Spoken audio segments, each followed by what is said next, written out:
आज 8 मार्च अंतर्राष्ट्रीय महिला दिवस है। महिला होने के नाते मेरे लिए ये बहुत बड़ा अवसर है कि मैं आज इन विषयों पे बात कर रही हूँ। इस बार का थीम है गिव और गेन, या इसे कह सकते हैं कि महिलाओं के समानता में लाने वाले उन सभी बाधाओं पे चर्चा करना। मैं एक ऐसे देश में रहती हूँ जहाँ पर महिलाओं के सामाजिक स्थिति के बारे में काफ़ी अमानवीय प्रथाएं प्रचलित थी। मेरे देश में आज़ादी से पहले महिलाओं के प्रति काफ़ी क्रूर व्यवहार किया जाता था। एक ऐसी सामाजिक प्रथा प्रचलित थी जिसमें महिलाओं के जीवित रहने का आधार उसका पति था। सती प्रथा, जी हाँ, सती प्रथा। भारत एक ऐसा देश था जहाँ पर सामाजिक रूप से महिलाओं के जीवित रहने का आधार सिर्फ और सिर्फ उसका पति था। यदि पति मृत हो जाता था तो उसे जिंदा जला दिया जाता था। उफ, सोच कर भी कितना कल्पना से दूर लगता है कि कैसे एक जीवित महिला को जिंदा जला दिया जाता था। अगर उस दृष्टि से वो सामाजिक कुरीति के पे चर्चा करें तो मुझे लगता है कि महिलाओं की स्थिति आज सच में बहुत सुदृढ़ हो गई है। आज़ादी से पहले हमारे समाज में महिलाओं को शिक्षा से दूर कर दिया गया।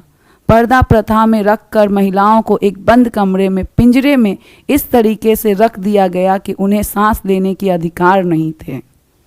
अगर उस समय से आज महिलाओं की स्थिति पर चर्चा करें तो सच में आज हम बहुत आगे बढ़ चुके हैं। लेकिन क्या सच्चाई धरातल पर यही है? क्या सच में महिलाओं के संघर्ष की कहानी खत्म हो चुकी है? क्या आसानी से आज उन्हें सभी अधिकार मिल रहे हैं? सबसे बड़ी बात, क्या उन्हें वो सम्मान मिल रहा है? आज वर्तमान में, खास करके हमारे बिहार में, सती प्रथा समाप्त हो चुका है, लेकिन उसका रूप बदल चुका है। दहेज एक ऐसी सती प्रथा है जिसके कारण या तो माँ बाप बच्चियों को जन्म ही नहीं देना चाहते हैं, क्योंकि दहेज बहुत बड़ा आर्थिक बोझ होता है माँ बाप पर। और अगर लड़की जीवित हो भी गई, उसका विवाह हो भी गया, तो उस दहेज के कारण वो पल पल मरती है, हर एक पल उस घुटन को सहती है। अगर दहेज की राशि जो तय है उससे अगर कम हो गया तो आप और हम सभी जानते हैं कि धरातल पर न जाने कितनी महिलाओं की हत्या हो चुकी है।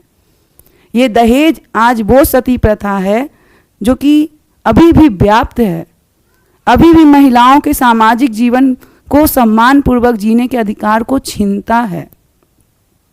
कहानी तो यहाँ तक है, मैंने धरातल पर इतनी ज़्यादा कहानियाँ इनके बारे में देखी है कि काफ़ी प्रतिष्ठित लोग भी दहेज के लालच में जीते हैं।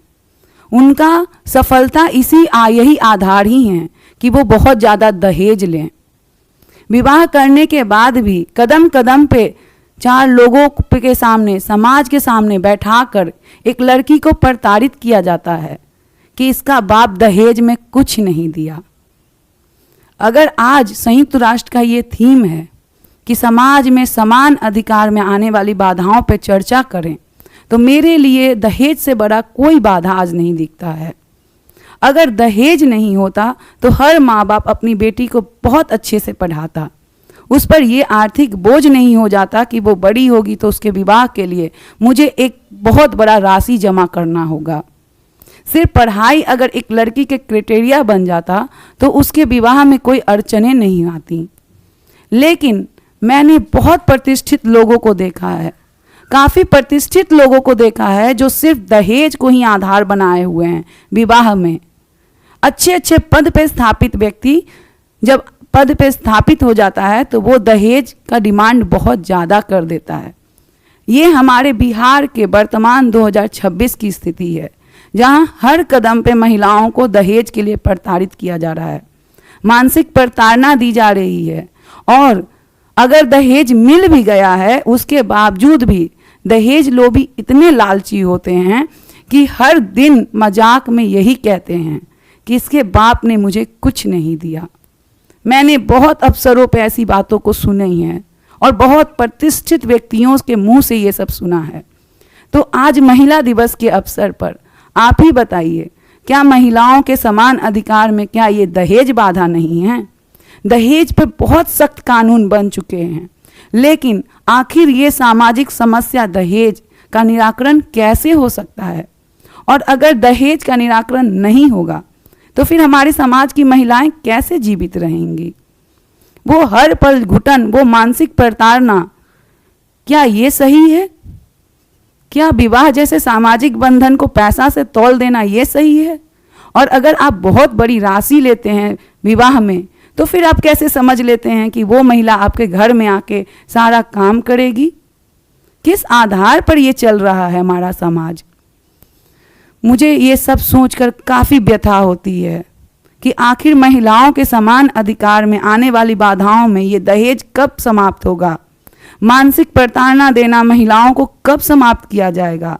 मजाक, हंसी मजाक के रूप में हर दिन ये ताना देना कि बाप के यहाँ से ये ले आओ, बाप ये नहीं दे रहा है, कब खत्म होगा?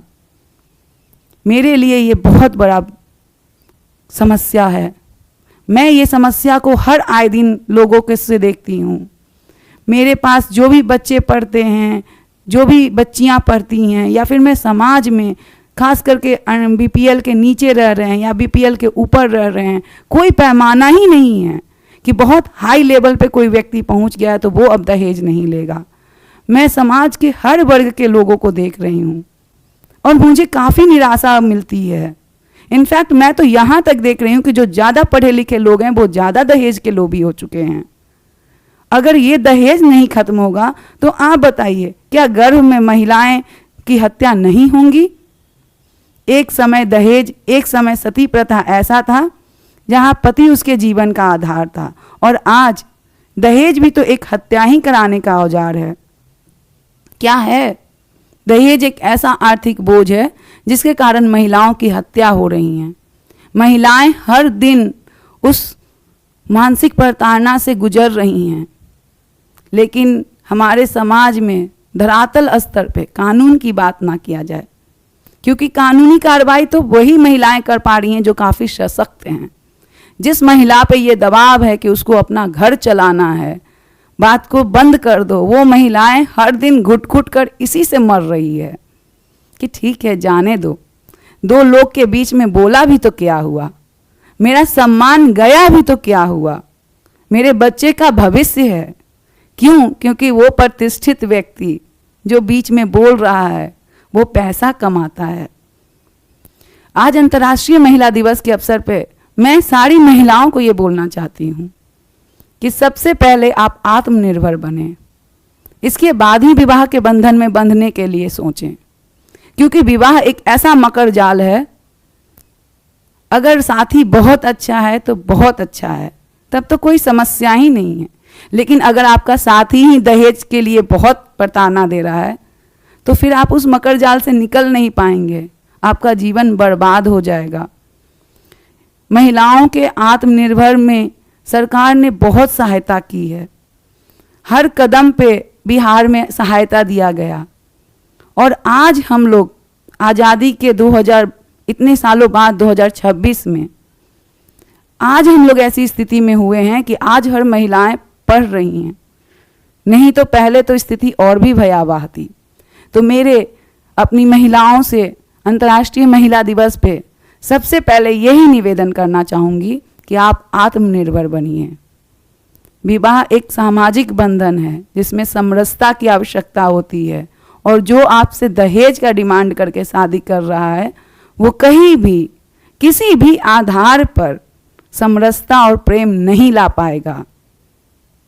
अंतर्राष्ट्रीय महिला दिवस पर सभी महिलाओं को मेरी ओर से हार्दिक बधाई।